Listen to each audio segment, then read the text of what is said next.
friends and students, for those of us who are traveling the sunlit way, this season has peculiar advantage. As the Great One, our Lord the Sun, starts on his journey northward, seeking in his first efforts to reach the heights, traveling further and further into space, taking us with him, we have an opportunity. If we can link our consciousness with the consciousness of the Sun, in ever so small a way, we can sense something of the great power that he is bringing to birth for the spring season of our earth. We know that with the coming of spring, everything becomes beautiful. The birds sing and mate and bring forth their young. Man in his normal state would do the same. We can feel the impact of that higher force as it descends and pours into our auras and into our consciousness. And we can feel the pull from above and the pull from below. But if we can keep our consciousness linked with that of the Sun in his upward climb, we can climb. And onward and upward with him, our consciousness will open more and more. And there comes a day when he reaches the zenith, and there is a moment of utter and complete silence. At that moment, the gates of the Sun open. And one who has followed the course with him and has reached the zenith with him may enter those gates. That is an opportunity that is before you. It is an opportunity worth working for. It's a glorious opportunity. And after that, when he descends to the nether realms, you remain within. There is no more descent to the nether realms for you. There is attainment. There is victory. There is the power from your high point to reach out with that love and light which the Sun bears for all of us. Reach out with compassion, with nobility, to all those who move within your environment. Such a time comes to all of us who are faithful. I wish right here we might sing that song, Come All Ye Faithful. Do we have it there? I think it is something we should all remember and use.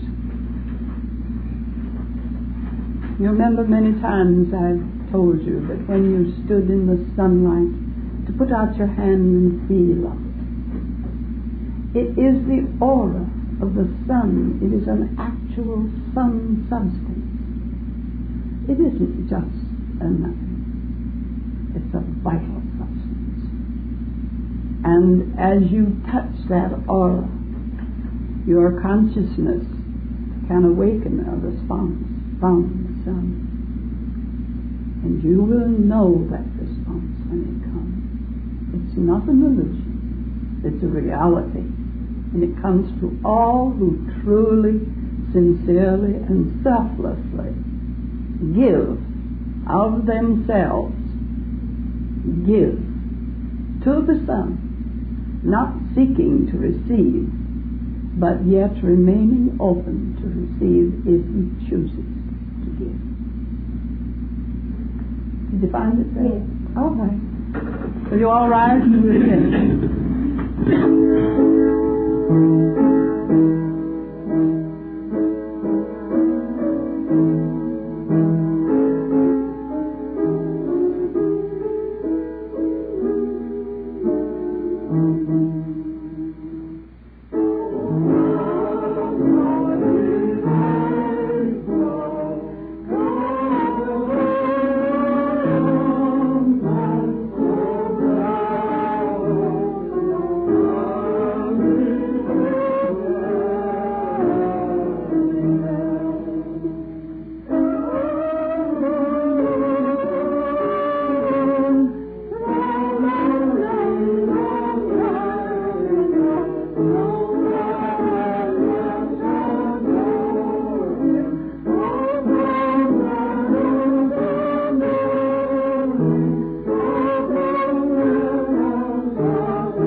This, of course, is the season which is observed peculiarly by the Christian Church.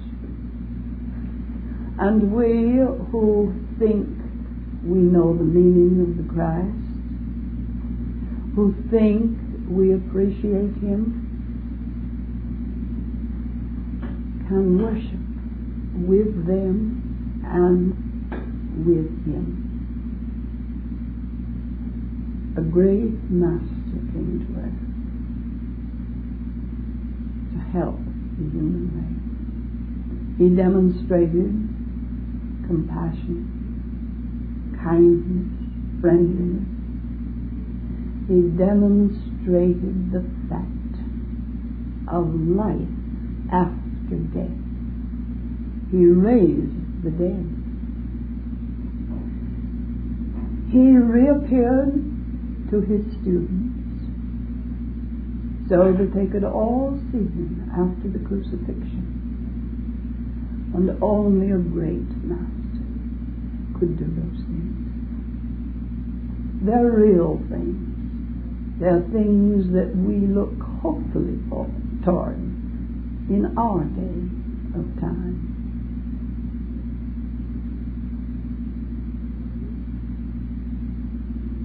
It has been said that if he returned to earth today, he would be worse than crucified. And I say to you that if his consciousness during this season touches the human race, he must be crucified 1,000 times a day. I have told some of you of a vision I had of the Christ once, and I think I'll tell you again because I'd like you to remember it. I was on an inner plane, and I saw a great crowd of people, all crowding around some central figure. I went over to see what it was. And at the center of this crowd stood the one we call Jesus the Christ. He was looking at them. He would turn his head and look around and smile and smile and smile. I wish you could have seen that smile. Such utter compassion you couldn't imagine. Such utter kindliness. Such utter sweetness. And yet, on the outskirts of that crowd were those who were hooting him, hissing at him, sneering at him. Finally, one spat at him, and he turned around and just looked at it. And I I think he must have saved the man's soul with that look. And then I became aware of another thing that was happening. He was not standing still. He was moving slowly and steadily onward and upward. And as he moved with that slow, almost unnoticeable rhythm, the whole crowd was drawn onward and upward. The good, the bad, the indifferent.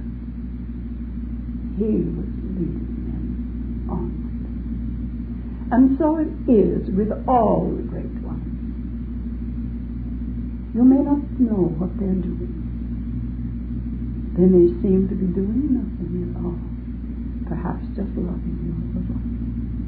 And yet, if you could see with the inner gaze, you would find that you were being steadily drawn inward and upward toward that which your soul seeks, toward that only which is worth reaching for.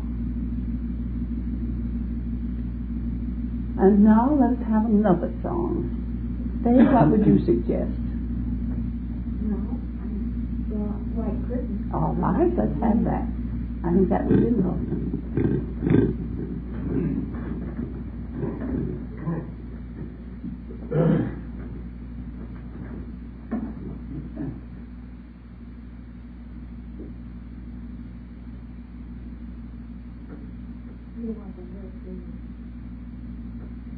I don't know.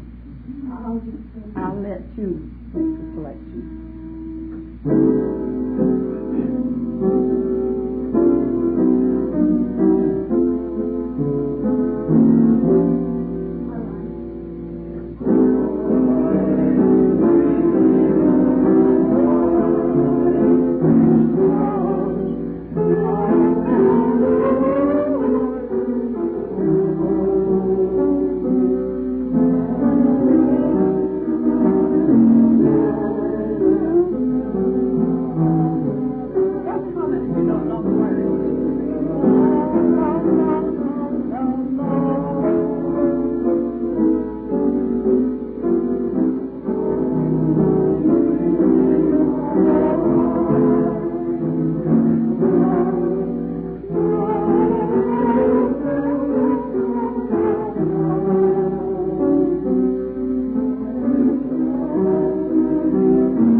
Peggy, may we have a few words from you?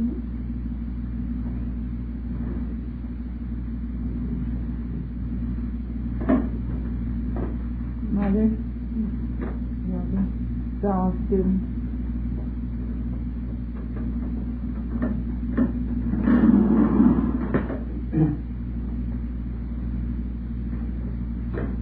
we all are especially fond of this Christmas season because it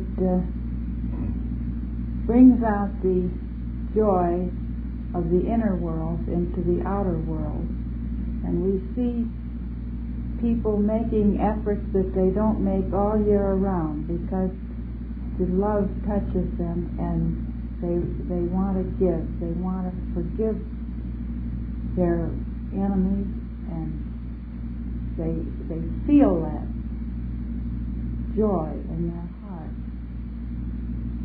So as the year rolls around, may we all retain in our heart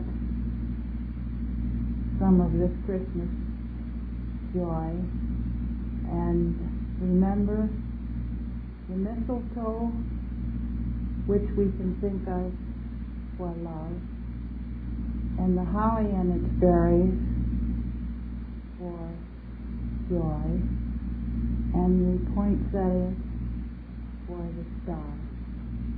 Thank you. That's a beautiful thought. Poinsettia as the star that leads us and guides us. We all have a star of our own that shines in the highest heaven.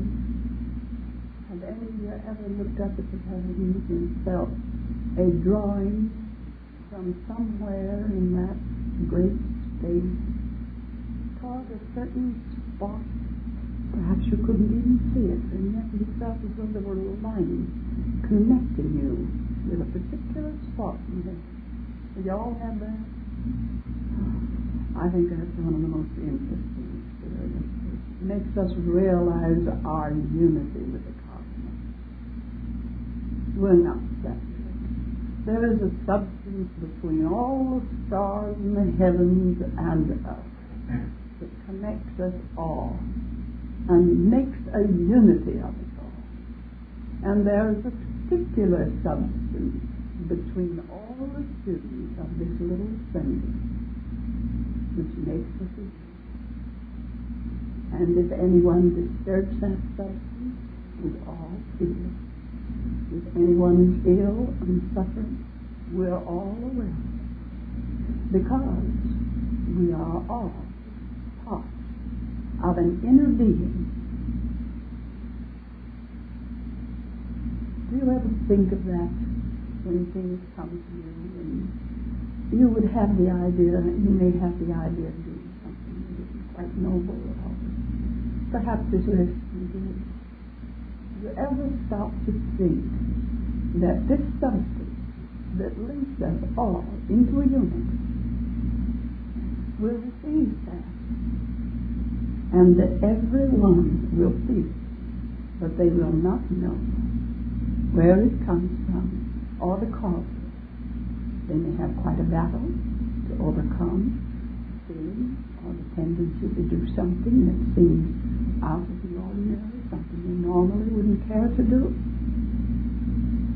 And so, remember, you are not alone. You are not separate. You are all a unit.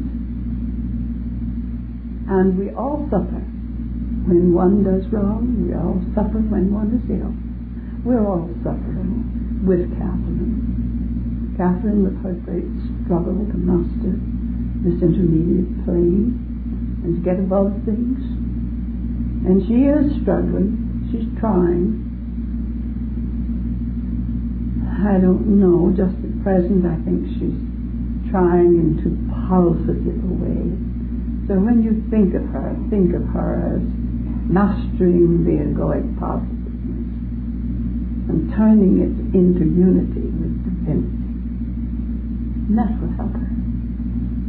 Because your thoughts always help or hinder those to whom they are directed. Walter, may we hear from you?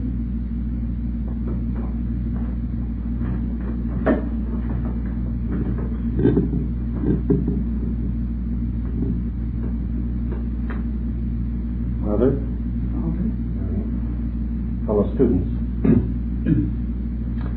Well, I had a great opportunity the last 2 weeks. I spent quite a little time in Lone Pine. And the first time that I've ever seen a mountain ridges white and the snow coming over the top made me feel kind of homesick for the old group, to see them up there. And I enjoyed very much when Mother spoke of the sun. I never saw the sun so beautiful as it was up there in the snow. It seemed like the streamers went out in the big cross both ways from the sun as you looked at it. And I couldn't locate the particular canyon that we were used to going up, but I I think I placed it pretty well. I remember Carol Creek, but I just noticed that as we passed. So I wondered at the time if we were, as a group, ever going to be up there again. I probably a little bit pessimistic about myself being there, but I felt kind of blue when I thought that we had missed even one meeting, 1 year's adventure up there. And I remember wishing and hoping that things would come out so that the group could still continue their activities up on those mountains. I enjoy, of course, the Christmas with all of you. I hope you all have a very Merry Christmas and a Happy New Year. I'll probably be up in there again for the New Year season myself. Not quite so far though this time.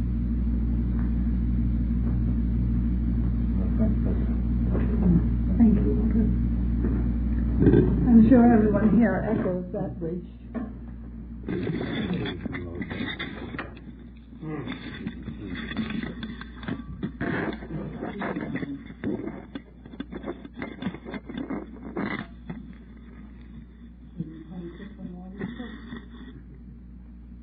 I know the beauty of those white mountains, and I should like to see them. Faye, may we hear from you next?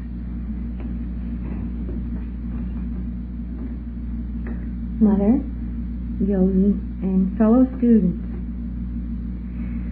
I think the thing I like best about Christmas is that everybody sort of forgets himself and thinks about other people and what they can do to make others happy. And in that spirit of forgetfulness of the little self, why everybody seems to expand and feel very happy, and you feel a feeling of love going out from people to each other. And even those people who don't attach too much religious significance to the Christmas time, they still seem to enter into that spirit of forgetting their little self and thinking of others and how to make someone else happy. And in that spirit, I think Christmas touches us all. Thank you, Faye. I think that's the keynote of Christmas, making others happy. Bill, when may we hear from you?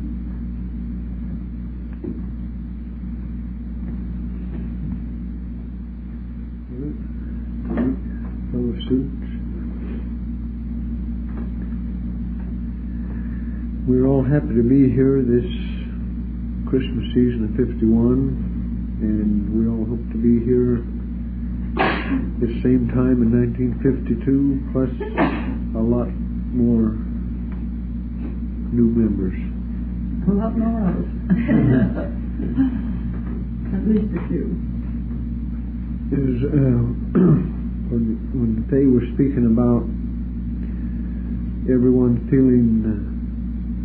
thinking about the other fellow in the Christmas season, I know she's right, but the other day when I was going home from work and there was many cars on the road, everybody was trying to go someplace to do some shopping to beat the other fellow there. So while they're thinking of the other person, we have to also think of them on the road, I believe, too. Thank you. That's one thing that's greatly needed, a realization of the fact that courtesy towards one another should exist when we're in automobiles and driving down the road.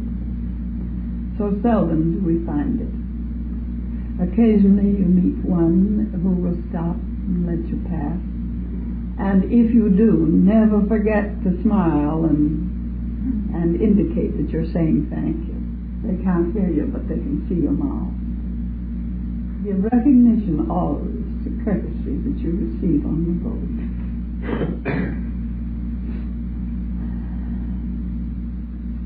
See, I have to think. I can't see as well. I have to think.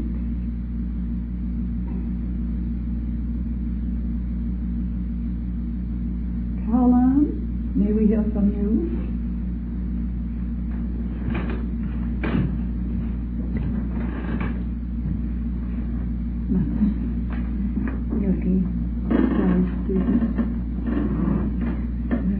Since this is the time for peace on earth and goodwill to man, I would like to make one request that has bothered me considerably today. Jean has received a letter from a young man from Korea, and he is again entering the combat season. And he asked for Jean if he wouldn't please pray for him. So I would like to request the students tonight before they go to bed to have a good thought for a young man called Daniel Boone. Thank you. I suggest that we all get quiet and pray for the health and safety of Daniel Boone, and may he enter the light.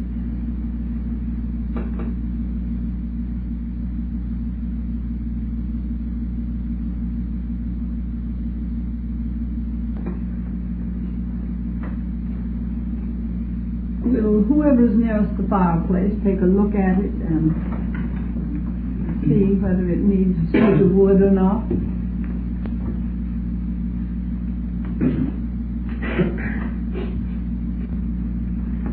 Peter, when may we hear from you next?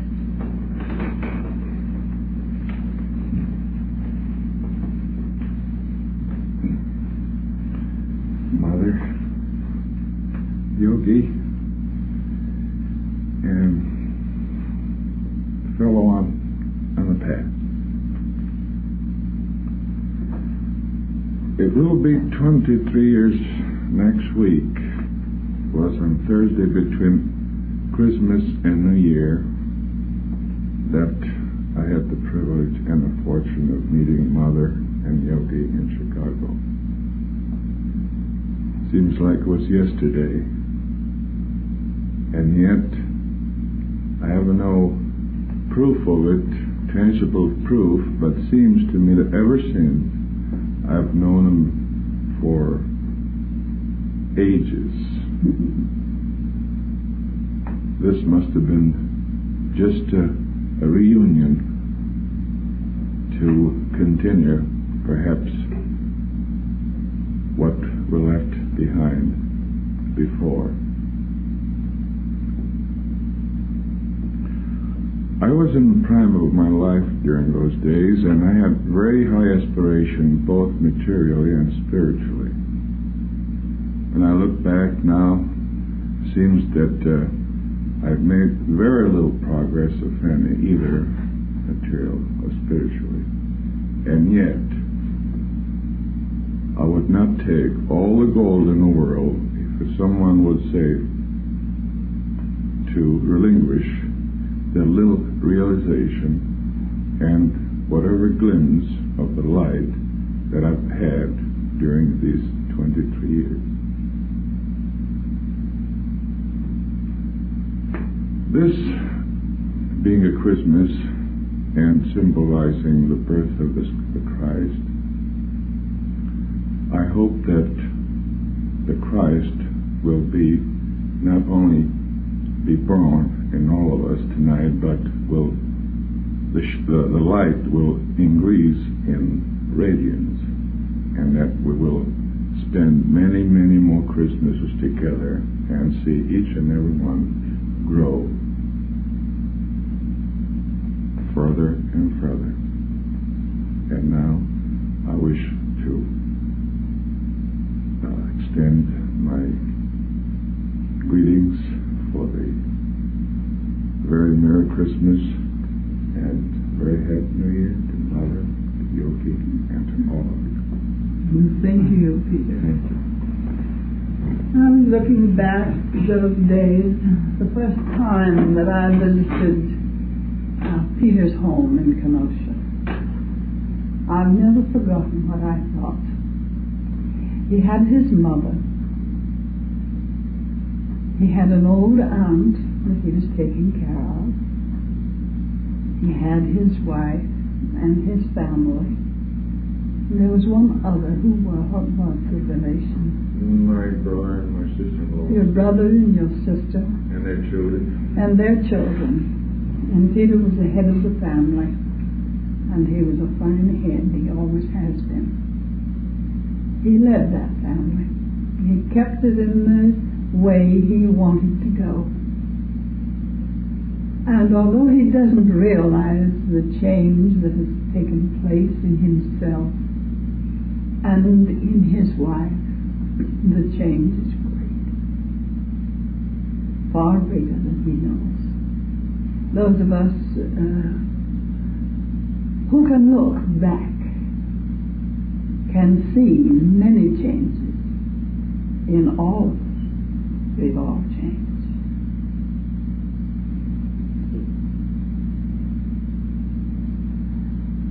Joseph?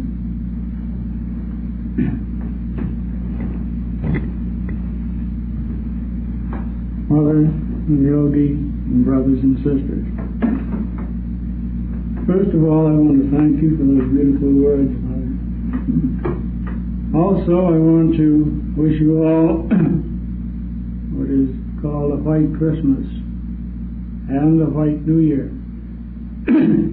Not so much the ordinary white Christmas, which consists of sprinkling of white crystals over the ground, but rather that we should become immersed in the white crystal light, be able to radiate that light to all the world. One good feature about an impromptu talk is that one tends to speak from the heart. Doesn't have time to organize, talk with his mind, and I think it sounds much better that way. I notice that all of you so far have come up and spoken from the heart without any trepidation at all. For after all the fear and all its attendant petty worries is not a thing that comes naturally from the heart. We experience them because we try to confine within a heart that's supposed to go out with its spiritual forces in an encirclement of all mankind. We try to cramp that force within our little heart, and as a result we have our petty fears and concerns. I was thinking today also of the Sangha. I found that Sangha means purity. Purity of thought, act, and purity of the heart. It also means the purity, preserving in their purity the truths of the ancient wisdom religion. And wherever individuals or groups have preserved that purity, they have prospered. And where they have not, they have failed. And so I think as a thought for the coming year that we not only make the coming Christmas day a day of sending forth Christic love and light, but that we carry as much as we can that spirit throughout the whole year. I have found in my contact with people that you don't convince them so much by what you say, by your argument. You convince them more if you show them that the facts of which you speak are backed up in your own life. If you can radiate, and believe me, they can feel it in some measure or other, whether you radiate it or not. You radiate truth, light, and love. People will feel it, and they will be impressed, even though they don't understand it.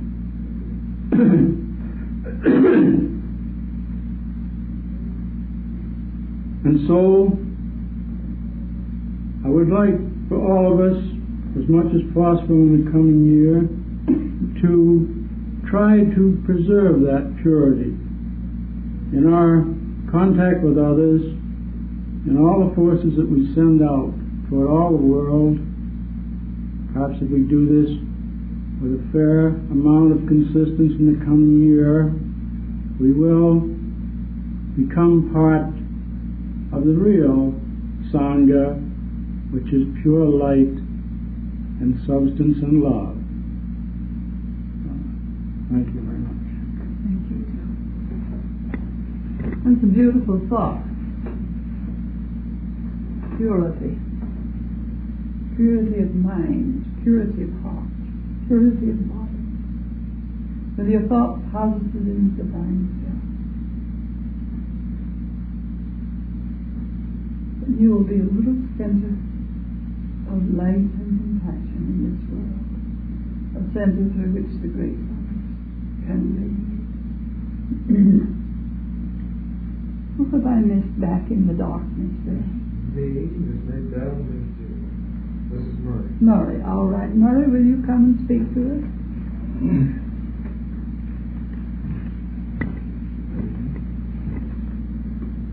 Mother, Yogi, and fellow students,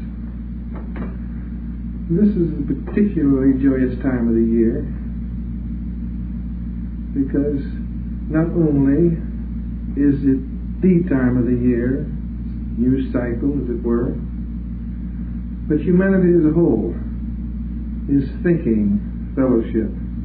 They're thinking toward goodwill, toward the Christ. It gives a particular uplift. And it's a good point to stop and look back. I think we've had a very good year. Yogi has given us a wonderful string of lectures.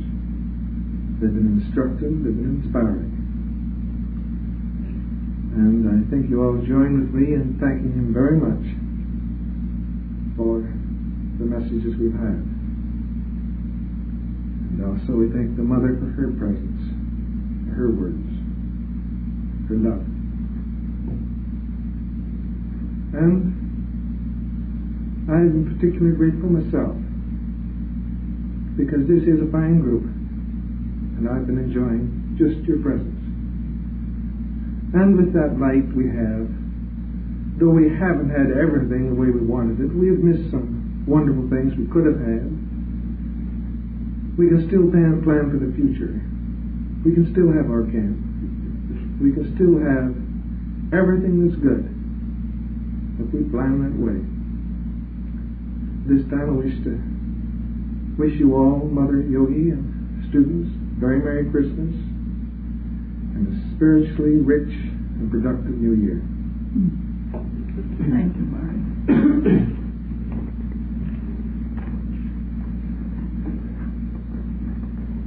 Spiritually rich and productive New Year. Let's think what that would imply. May we all have it. May Bill, may we hear from you?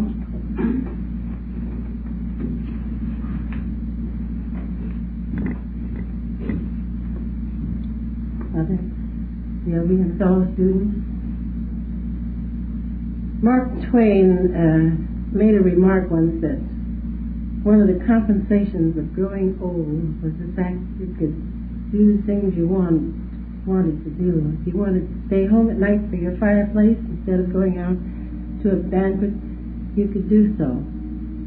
One of the compensations of growing old, which I have found, is that I have discovered how Santa Claus got down the chimney.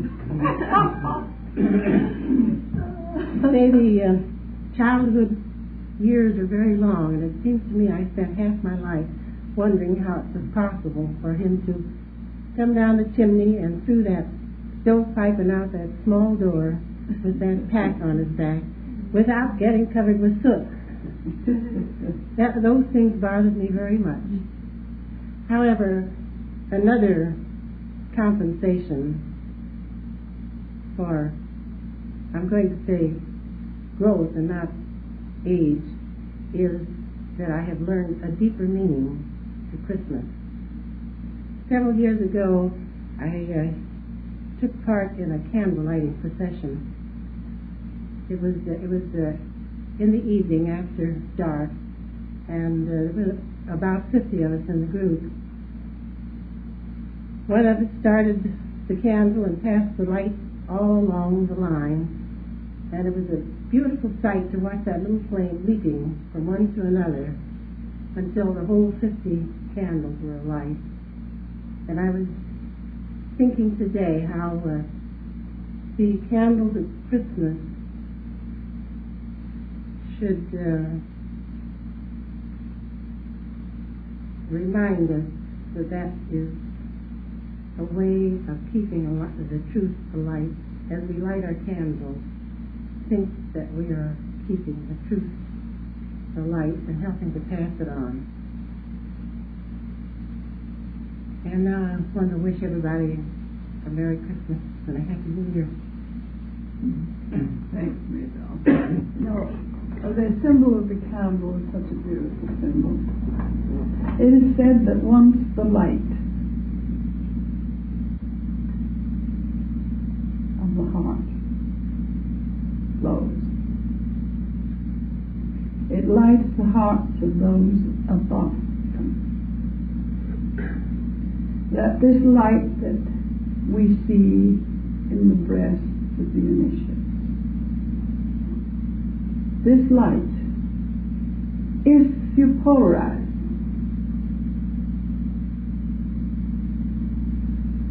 will find itself in your heart. But there has to be the polarization to that higher light.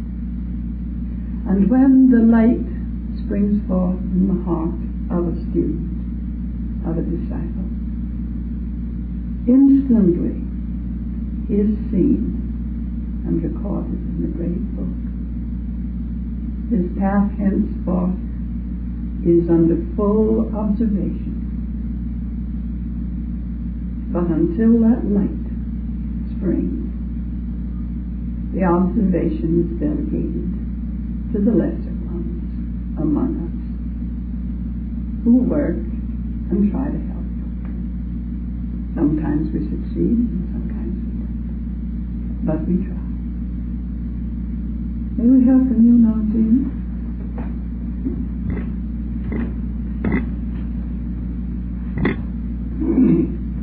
Mother and Yogi, it is my wish that each of you attain that inner peace that will make you invulnerable to all the discord of the world. And when we attain that peace, we always reflect the Christmas spirit and we become a power for good. And I wish you always will be joyous this year, because there's no power better than joy changing the ills of the world.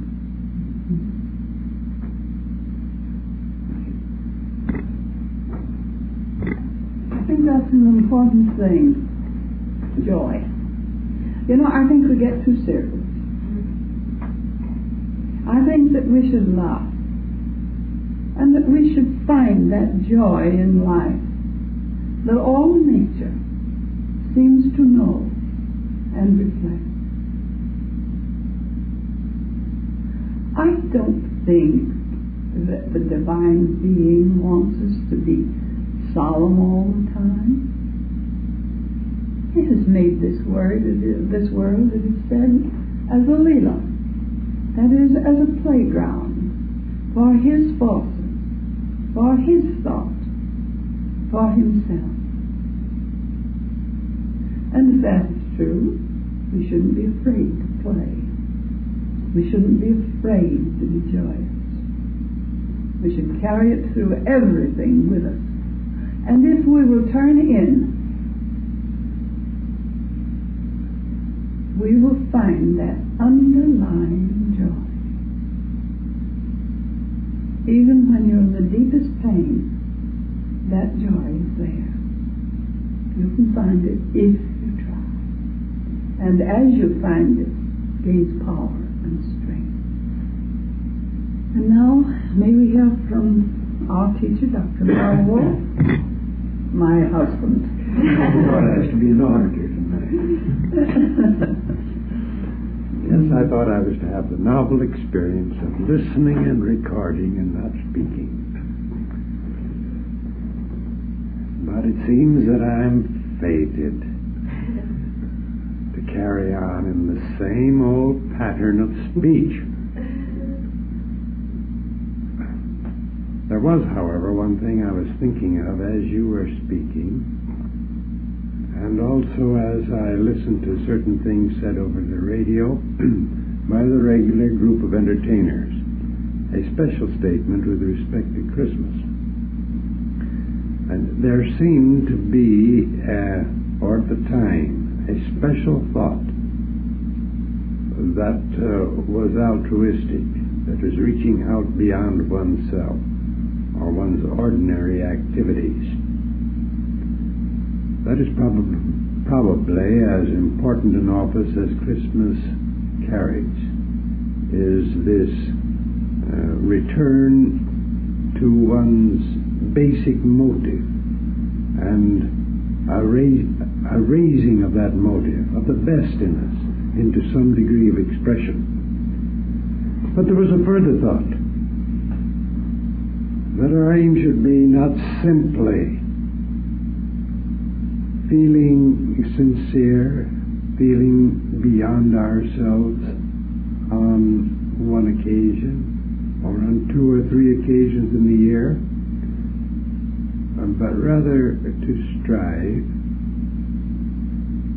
to keep this sentiment alive at all times in the same spirit that one aims to practice the surrender to the divine at all times. In other words, the effort is to render permanent certain qualities and certain attitudes instead of entertaining them on special occasions. Of course, this is not easy. The point is to aim at it and never give up so long as one has not achieved that aim. One must be willing to witness failure after failure and yet keep on trying and trying until automatically and naturally he maintains these attitudes and the spirit of surrender to the divine without let up. That's the one thought I think I will leave. Thank you. Thank you, Doctor. I apologize. I forgot all about the singing. Oh, you did it well. May we have a song, say? Would you like something familiar? Something we all know the words of? Yes, I think. Heart, you find the midnight clear, or Hark the Arrow Angels Sing? Which do you know the words of? Or Joy to the World? Joy to the World? All right.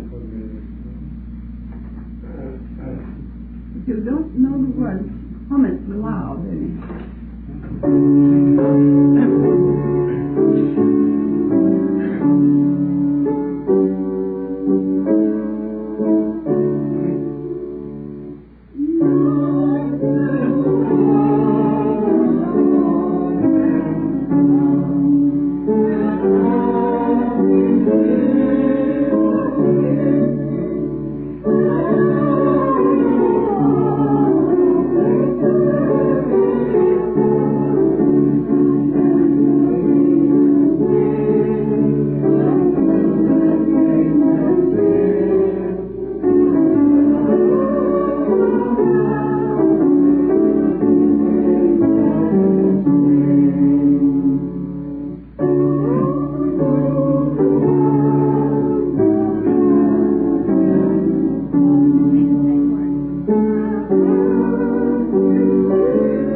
Well, is there anything impromptu that anyone would like to say tonight?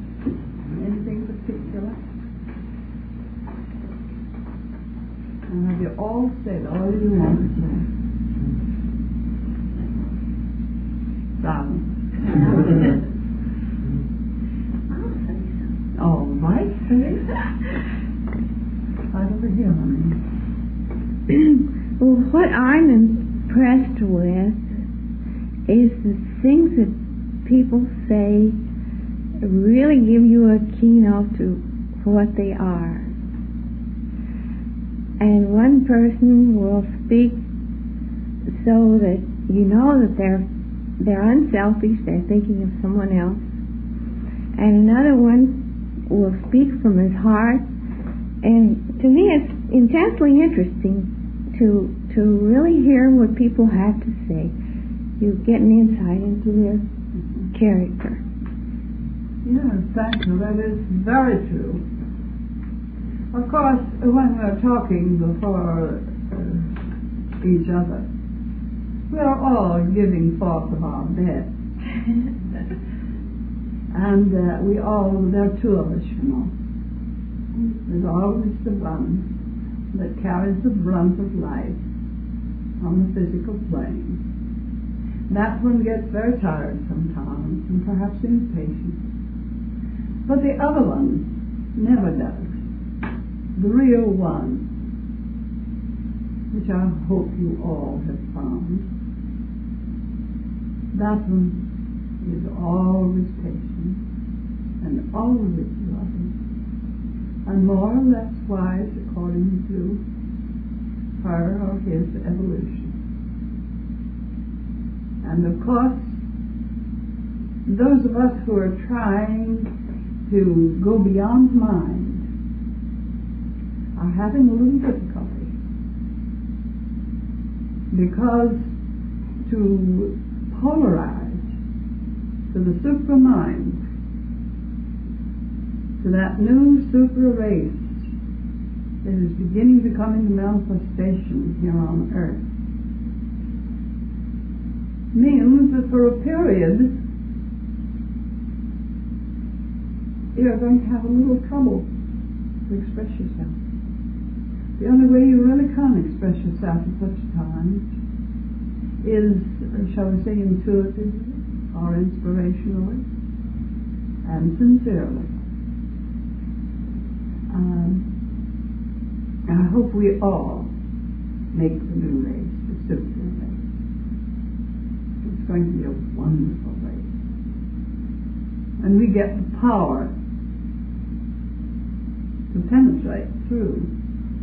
Then we shall be able to talk. Then we shall be able to use our minds clearly and forcefully, as well as to fill our thoughts with the inspiration of that higher realm. Yogi was reading to me tonight a chapter on the mother from Savitri, and it is the most beautiful thing that you ever listened to. And no one has ever expressed himself so exquisitely as Aurobindo. You just have a sort of feeling of inner delight in the way he forms his thoughts into sentences.